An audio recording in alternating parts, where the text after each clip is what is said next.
A Christmas Carol by Charles Dickens. Stave 5. The end of it.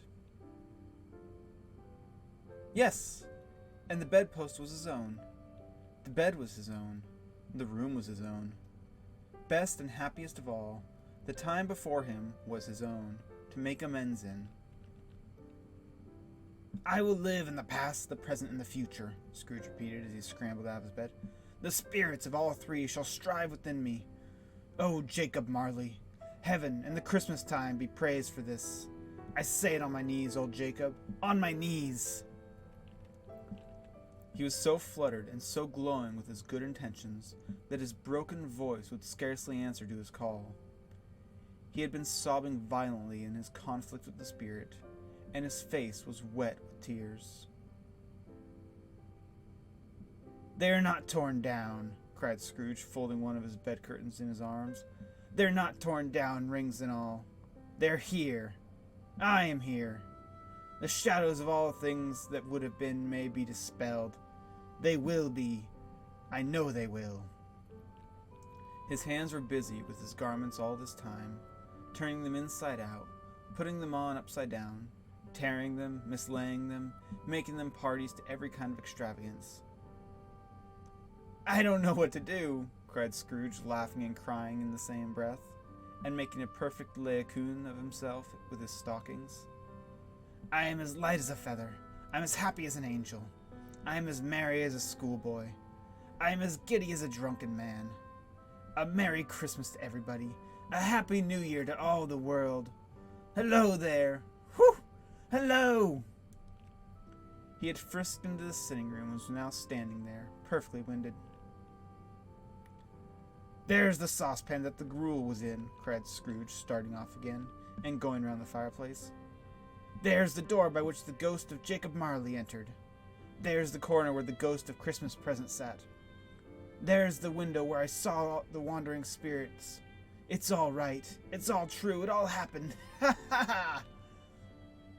Really, for a man who has been out of practice for so many years, it was a splendid laugh, a most illustrious laugh, the father of a long, long line of brilliant laughs. I don't know what day of the month it is, said Scrooge. I don't know how long I have been among the spirits. I don't know anything. I'm quite a baby. Never mind, I don't care. I'd rather be a baby. Hello! Whoop! Hello there!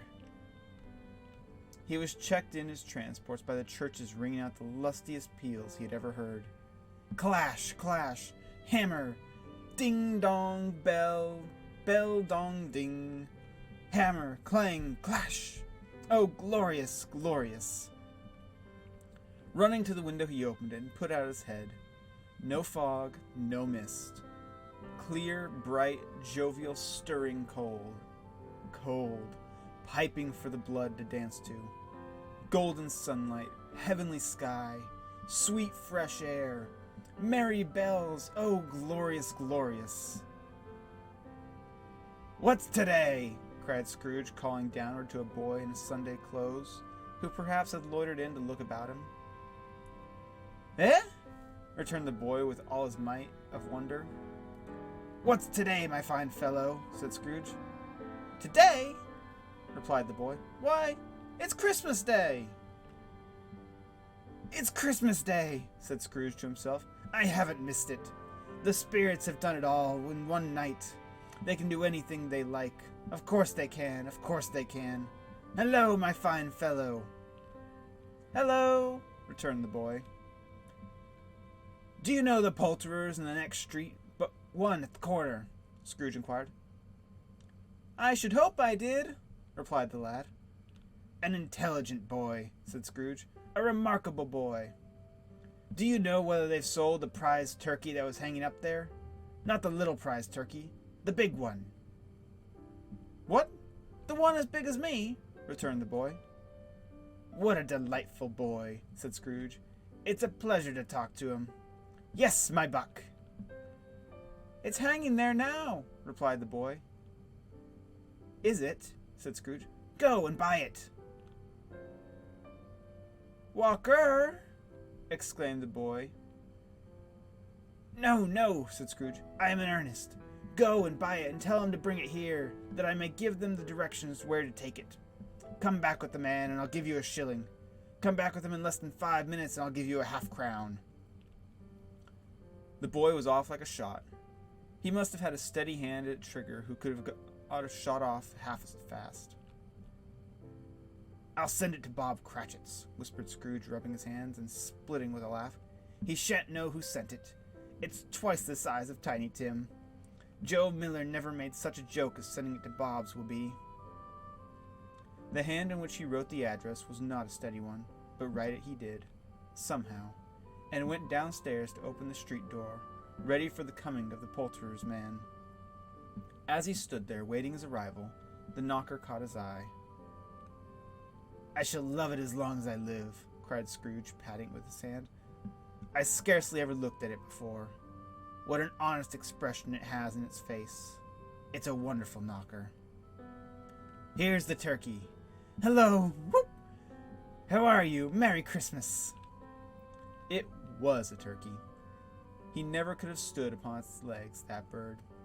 He would have snapped them short off in a minute, like sticks of sealing wax.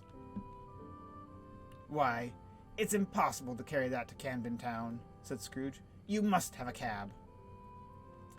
The chuckle with which he said this, and the chuckle with which he paid for the turkey, and the chuckle with which he paid for the cab, and the chuckle with which he compensated the boy, were only to be exceeded by the chuckle with which he sat down breathless in his chair again, and chuckled till he cried.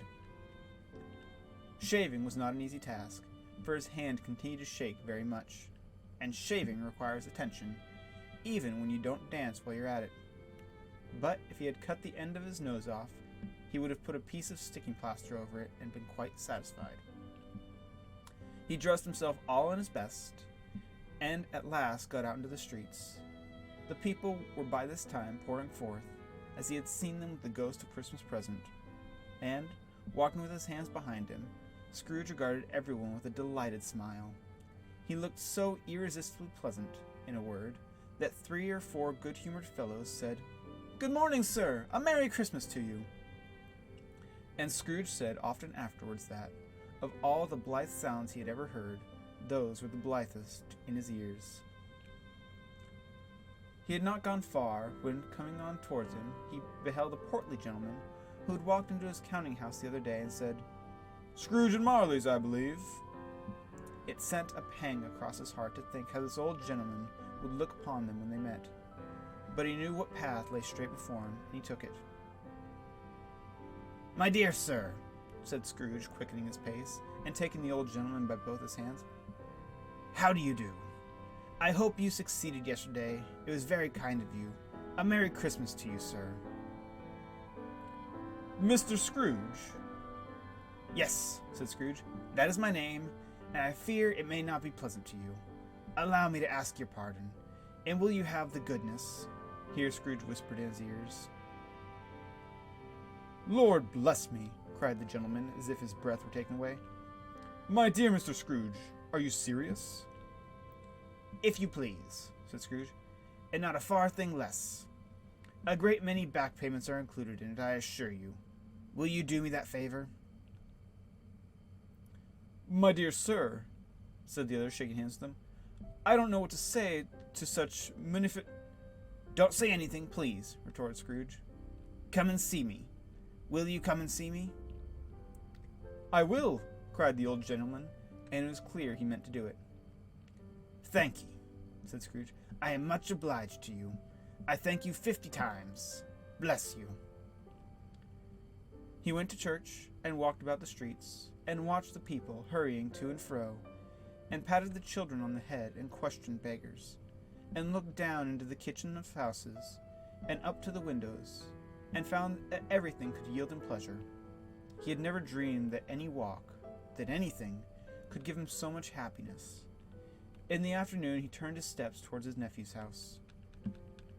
He passed the door a dozen times before he had the courage to go up and knock, but he made a dash and did it. "Is your master at home, my dear?" said Scrooge to the girl. Nice girl, very. "Yes, sir." "Where is he, my love?" said Scrooge. He's in the dining room, sir, along with Mistress. I'll show you upstairs, if you please. Thank ye. He knows me, said Scrooge, with his hand already on the dining room lock. I'll go in here, my dear. He turned it gently and sidled his face in round the door. They were looking at the table, which was spread out in a great array, for these young housekeepers are always nervous on such points, and like to see that everything is right. Fred, said Scrooge. Dear heart alive, how his niece by marriage started. Scrooge had forgotten for a moment about her sitting in the corner with the footstool, or he wouldn't have done it on any account. Why, bless my soul, cried Fred. Who's that? It's I, your Uncle Scrooge. I've come to dinner. Will you let me in, Fred? Let him in? It's a mercy he didn't shake his arm off. He was at home in 5 minutes. Nothing could be heartier. His niece looked just the same. So did Topper when he came. So did the plump sister when she came. So did everyone when they came. Wonderful party, wonderful games, wonderful unanimity, wonderful happiness. But he was early at the office next morning. Oh, he was early there. If he could only be there first and catch Bob Cratchit coming late, that was the thing he'd set his heart upon. And he did. Yes, he did. The clock struck 9, no Bob. 1/4 past, no Bob. He was a full 18 minutes and a half behind his time. Scrooge sat with his door wide open that he could see him come into the tank. His hat was off before he opened the door, his comforter too. He was on his stool in a jiffy, driving away with his pen, as if he were trying to overtake 9 o'clock. Hello, growled Scrooge in his accustomed voice, as near as he could feign it. What do you mean by coming here at this time of day? I'm very sorry, sir, said Bob. I am behind my time.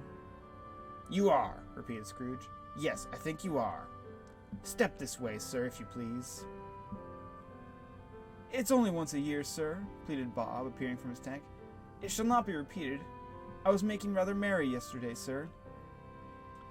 Now, I'll tell you what, my friend, said Scrooge.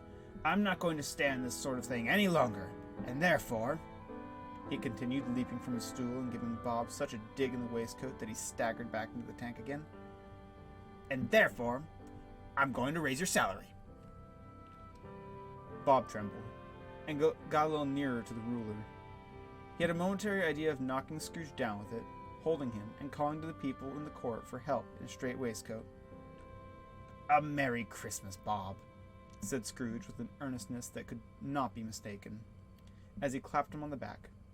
A merrier Christmas, Bob, my good fellow, than I have given you for many a year.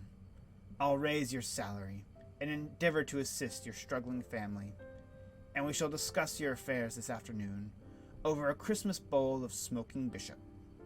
Bob, make up the fires and buy another coal scuttle before you dot another I, Bob Cratchit. Scrooge was better than his word. He did it all, and infinitely more. And to Tiny Tim, who did not die, he was a second father. He became as good a friend, as good a master, and as good a man in the good old city knew, or any good old city, town, or borough in the good old world. Some people laughed to see the alteration in him, but he let them laugh, and little heeded them, for he was wise enough to know that nothing ever happened on this globe, for good, at which some people did not have their fill of laughter in the outset.